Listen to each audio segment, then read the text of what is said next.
नमस्कार, आदाब, सत श्री अकाल। स्वागत है आप सभी का आपके अपने YouTube चैनल पर।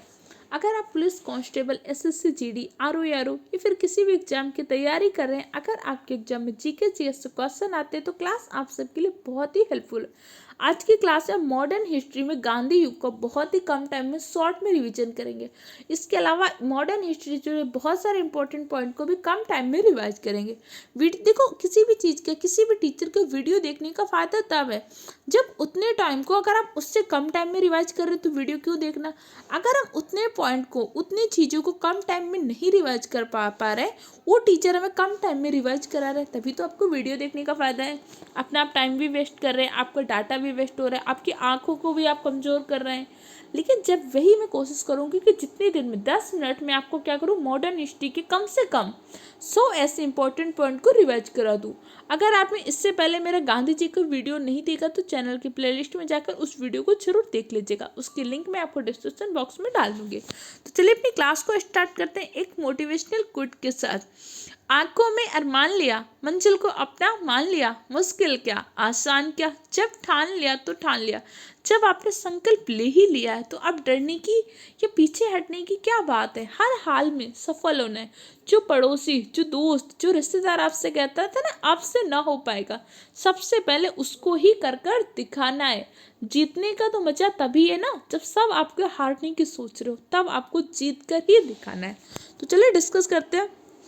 महात्मा गांधी का प्रारंभिक पढ़ाई या कॉलेज कहाँ पे हुआ था, तो इनकी पढ़ाई कहाँ पे हुई थी, श्यामदास कॉलेज में हुई। इनके पिता करमचंद गांधी राजकोट के दीवान थे। महात्मा गांधी 1888 में क्या हुआ तो वकालत पढ़ने के लिए इंग्लैंड गए थे। 1891 में पढ़ाई पूरी करके भारत लौटे थे। 1891 में भारत लौटते हैं, उसके बाद क्या होता है, दादा अब्दुल्ला के बुलावे पर 1893 में महात्मा गांधी दक्षिण अफ्रीका चले जाते हैं। 1893 में महात्मा गांधी दक्षिण अफ्रीका चले जाते हैं। वहां से फिर क्या होता है, 9 जनवरी 1915 को महात्मा गांधी भारत लौटते हैं। जब ये दक्षिण अफ्रीका जाते हैं तो वहां पे क्या होता है, इन्हें रंग भेद का सामना करना पड़ता है। जब ये दक्षिण अफ्रीका जा रहे थे तो ट्रेन से डरबन से प्रिटोरिया जा रहे थे। डरबन से प्रिटोरिया जाते समय क्या होता है, पीटर मरिट्सबर्ग रेलवे स्टेशन पर इन्हें जबरन धक्का मारकर नीचे गिरा दिया जाए। क्यों? क्योंकि वहां पे क्या हो रहा था, श्वेत अश्वेत का बहुत ज्यादा रंग भेद की नीतियां चल रही थी। तो 1894 में महात्मा गांधी ने क्या किया था, नटाल कांग्रेस की स्थापना की थी। महात्मा गांधी ने नटाल कांग्रेस की स्थापना 1894 में की थी। कहाँ पे की थी, दक्षिण अफ्रीका में की थी। गांधी जी ने सत्याग्रह का पहली बार प्रयोग कब किया था, 1906 में दक्षिण अफ्रीका में। और महात्मा गांधी ने सत्याग्रह का भारत में पहली बार प्रयोग कब किया था, 1917 के चंपारण सत्याग्रह में महात्मा गांधी ने भारत में पहली बार क्या किया था, सत्याग्रह का प्रयोग किया था। पहली बार सत्याग्रह कहाँ पे किया था, 1906 के दक्षिण अफ्रीका में। 1906 में भारत में एक लीग की स्थापना हुई थी। कौन सी लीग थी, 1906 में भारत में मुस्लिम लीग की स्थापना हुई थी। 1905 में क्या हुआ था, बंगाल विभाजन हुआ था। बंगाल विभाजन के समय गवर्नर कौन था, करजन था। बंगाल विभाजन के समय वायसराय आपका करजन था।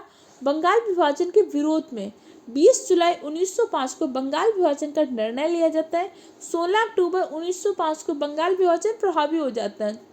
इसलिए 16 अक्टूबर को हम एकता दिवस, शोक दिवस के रूप में मनाते हैं। बंगाल विभाजन के विरोध में स्वदेशी आंदोलन और बहिष्कार प्रस्ताव आता है। स्वदेशी आंदोलन और बहिष्कार प्रस्ताव को चलाने के तरीकों को लेकर 1907 में सूरत अधिवेशन होता है। सूरत अधिवेशन में कांग्रेस आपके 2 दलों में बढ़ जाती है, नरम दल और गरम दल। नरम दल के प्रमुख नेता थे दीन साहब आचा, मदन मोहन मालवीय, दादा भाई नौरोजी। जबकि गरम दल के प्रमुख नेता थे लाल बाल पाल और घोष, लाला लाजपत राय, बिपिन चंद्र पाल। इसके अलावा आपके कौन थे, बिपिन चंद्र पाल थे, बाल गंगाधर तिलक थे। ये आपके गरम दल के प्रमुख नेता थे। ये सारी चीज़ें मैं कल की क्लास में भी डिस्कस की है, लेकिन मैं मल्टीपल टाइम में सारी पॉइंट आपको बोलती रहूँगी तो सारे पॉइंट आपको क्या हो जाएंगे, रट जाएंगे। देखो, एग्जाम में आना बड़ी बात नहीं है, आता सबको है।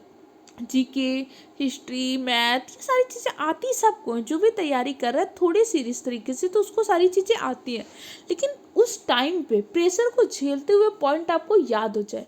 एग्जाम में जो सबसे बड़ा खेल होता है कॉन्फिडेंस का, और कॉन्फिडेंस कोई आपको किसी दुकान में नहीं मिलेगा। कॉन्फिडेंस तभी आएगा जब आपने चीज़ों को मल्टीपल टाइम प्रैक्टिस किया होगा।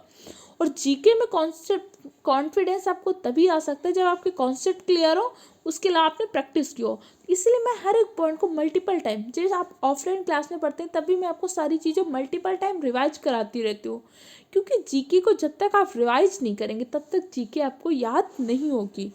तो अगर आपने इससे पहले की क्लासेस नहीं देखी तो उन क्लासेस को जरूर देख लीजिएगा। 1915 में जब महात्मा गांधी भारत आए तो उस टाइम पे क्या हो रहा था, प्रथम विश्व युद्ध चल रहा था। तो इन्होंने क्या किया, बहुत सारे भारतीयों को अंग्रेजी सेना में भर्ती कराया। तो इन्हें कहा गया था, भर्ती कराने वाला सार्जेंट कहा गया था। ब्रिटिश सरकार ने इनको केसरी हिंद की उपाधि दी थी। 9 जनवरी 1915 को गांधी जी अफ्रीका से भारत लौटते हैं और पहला भाषण कहाँ पे देते हैं, बनारस हिंदू विश्वविद्यालय में। बनारस हिंदू विश्वविद्यालय में पहला भाषण देते हैं। अच्छा बताइएगा, हिंदू महासभा की स्थापना किसने की थी? हिंदू महासभा की स्थापना की थी मदन मोहन मालवीय। मदन मोहन मालवीय ने क्या किया था, हिंदू महासभा की स्थापना की थी। 9 जनवरी 1915 को महात्मा गांधी भारत आते हैं, इसलिए 9 जनवरी को हम कौन सा दिवस मनाते हैं? 9 जनवरी को प्रवासी भारतीय दिवस के रूप में मनाते हैं। 1916 में महात्मा गांधी ने क्या किया था, साबरमती आश्रम की स्थापना की थी। इसके साथ साथ इन्होंने किसको, गोपाल कृष्ण गोखले को अपना राजनीतिक गुरु बनाया था। जबकि गांधी जी के दार्शनिक गुरु कौन थे? Leo Tolstoy. Leo Tolstoy Gandhi ji के राजनीतिक गुरु थे। इसके बाद क्या होता है, 1917 में गांधी जी ने क्या किया, चंपारण सत्याग्रह। चंपारण सत्याग्रह तिनकटिया प्रथा के विरोध में। 1918 में क्या किया, खेड़ा सत्याग्रह। खेड़ा सत्याग्रह कहाँ पे हुआ, गुजरात में। 1918 में एक और सत्याग्रह हुआ, अहमदाबाद मिल मजदूर आंदोलन। अहमदाबाद मिल मजदूर आंदोलन में महात्मा गांधी ने पहली बार भूख हड़ताल की। 3 दिन की भूख हड़ताल की थी अहमदाबाद मिल मजदूर आंदोलन में महात्मा गांधी ने भारत में पहली बार सत्याग्रह का प्रयोग कहाँ पे किया था? 1917 के चंपारण सत्याग्रह में। चंपारण सत्याग्रह के लिए महात्मा गांधी को किसने बुलाया था? राजकुमार शुक्ल ने। चंपारण सत्याग्रह में किस प्रथा का विरोध हो रहा था? तिनकटिया प्रथा का विरोध हो रहा था। तिनकटिया प्रथा के अंदर कितने भाग पर नील की खेती करना अनिवार्य था? तिनकटिया प्रथा के अंतर्गत 3/20 भाग पर नील की खेती करना अनिवार्य था। राजकुमार शुक्ल के आग्रह पर महात्मा गांधी कहाँ पे, चंपारण आए थे। चंपारण सत्याग्रह के दौरान रविन्द्रनाथ टैगोर ने इन्हें महात्मा की उपाधि दी थी।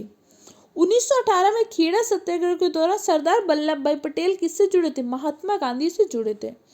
18 मार्च 1919 को क्या हुआ था? Rowlatt act. अब 1919 में क्या होता है, रॉलेट एक्ट आता है। रॉलेट एक्ट को बिना अपील बिना दलील का कानून, काला कानून भी कहते हैं, क्योंकि रॉलेट एक्ट में कहा गया था अगर आपको किसी व्यक्ति के ऊपर संदेह है, संदेह होने पर उस व्यक्ति को गिरफ्तार कर सकते हैं और जब तक चाहे उसे जेल पर रख सकते हैं। उसके खिलाफ कोई भी व्यक्ति वकील नहीं कर सकता, उसके खिलाफ मुकदमा भी नहीं चला सकते, मतलब जब तक चाहे उसको रख सकते हैं। तो पंजाब के 2 नेता थे, डॉक्टर सत्यपाल और डॉक्टर सैफुद्दीन किचलू की इस एक्ट के तहत गिरफ्तारी हुई थी। इस गिरफ्तारी का विरोध करने के लिए अमृतसर के जलियांवाला बाग में भीड़ एकत्र हुई थी। उस भीड़ पर क्या किया था, जनरल डायल ने गोलियां चलवा दी थी, जिसमें 400 से ज्यादा व्यक्ति मारे गए थे और 2000 से ज्यादा व्यक्ति घायल हो गए थे। और जलियांवाला बाग हत्याकांड की जांच के लिए एक आयोग बना था, हंटर आयोग। और हंटर आयोग ने जनरल डायल के इस कृत्य को क्या किया था, सही ठहराया था। अब देखिए सारे इंपॉर्टेंट पॉइंट को एक बार फिर से रिवाइज करिए। सारे इंपॉर्टेंट, सबसे पहले 1885 में क्या होता है, भारतीय राष्ट्रीय कांग्रेस की स्थापना हो जाती है। भारतीय राष्ट्रीय कांग्रेस का पहला अधिवेशन 28 दिसंबर 1885 को बम्बई में होता है, जिसकी अध्यक्षता करते हैं व्योमेश चंद्र बनर्जी। इसके बाद क्या होता है, 1905 का बंगाल विभाजन। बंगाल विभाजन के समय वायसराय कौन था? करजन था। बंगाल विभाजन के विरोध के लिए 16 अक्टूबर को शोक दिवस, एकता दिवस। इसके अलावा बंगाल विभाजन के विरोध में स्वदेशी आंदोलन और बहिष्कार प्रस्ताव आता है। स्वदेशी आंदोलन और बहिष्कार प्रस्ताव को चलाने के तरीके को लेकर 1907 का सूरत अधिवेशन होता है। सूरत अधिवेशन में कांग्रेस 2 दलों में बढ़ जाती, गरम दल और नरम दल। गरम दल के नेता चाहते थे कि बंगाल विभाजन के विरोध में स्वदेशी आंदोलन और बहिष्कार प्रस्ताव को पूरे भारत में चलाएं, जबकि नरम दल के नेता कह रहे थे कि हम सिर्फ इसको बंगाल में चलाएंगे। इसके बाद 1909 को मार्ले मिंटो एक्ट आता है। मार्ले उस टाइम पे भारत सचिव थे और मिंटो अब के वायसराय थे। 1911 में दिल्ली दरबार का गठन होता है। दिल्ली दरबार के गठन में 2 महत्वपूर्ण फैसले, बंगाल विभाजन को रद्द कर दिया जाता है, दूसरा भारत की राजधानी को कलकत्ता से दिल्ली स्थानांतरित करने की घोषणा की जाती है। 1912 में भारत की राजधानी कलकत्ता से दिल्ली स्थानांतरित हो जाती है। इसी टाइम पे क्या होता है, 1912 में क्या होता है, रास बिहारी बोस, मास्टर अमीचंद, इसके अलावा क्या होता है, बाल मुकुंद, इन्होंने क्या किया था, लॉर्ड हार्डिंग के ऊपर बम फेंकने की योजना बनाई और जिस गाड़ी में बम फेंकते उसमें लॉर्ड हार्डिंग के स्थान पर उसकी वाइफ और बच्चा शामिल होता है। तो 1912 का अलीपुर षड्यंत्र होता है जिसमें हार्डिंग के ऊपर बम फेंकने की योजना बनाई जाती है। ठीक है, इसके बाद क्या होता है 1913 में आपकी गदर पार्टी की स्थापना होती है। गदर पार्टी की स्थापना कौन करते हैं? गदर पार्टी की स्थापना आपके करते हैं, कौन करता है गदर पार्टी की स्थापना? सोहन सिंह भाखड़ा। सोहन सिंह भाखड़ा ने क्या किया था? गदर पार्टी की स्थापना की थी। लाला हरदयाल और सोहन सिंह भाखड़ा ने गदर पार्टी की स्थापना की थी। ये एक समाचार पत्र निकालते थे, गदर नामक समाचार पत्र, जिसकी टैगलाइन क्या थी? अंग्रेजों का काला चिट्टा। गदर समाचार पत्र का प्रकाशन अंग्रेजी तथा फारसी भाषा में भी किया जाता था। गदर पार्टी की स्थापना कहाँ पे हुई थी? यूएसए के सैन फ्रांसिस्को में हुई थी। 1914 में क्या होता है? 1914 में कामागाटा मारू प्रकरण होता है।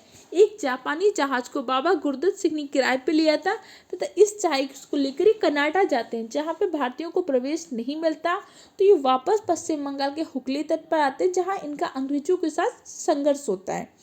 अब 9 जनवरी 1915 में क्या होता है?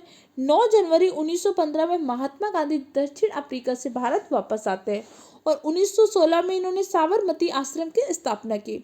1917 का चंपारण सत्याग्रह। चंपारण सत्याग्रह में महात्मा गांधी ने तिनकटिया प्रथा का विरोध किया था। तिनकटिया प्रथा के अंतर्गत 3/20 भाग पे जबरदस्ती नील की खेती करवाते थे। इसके बाद क्या होता है? 1918 का खेड़ा सत्याग्रह।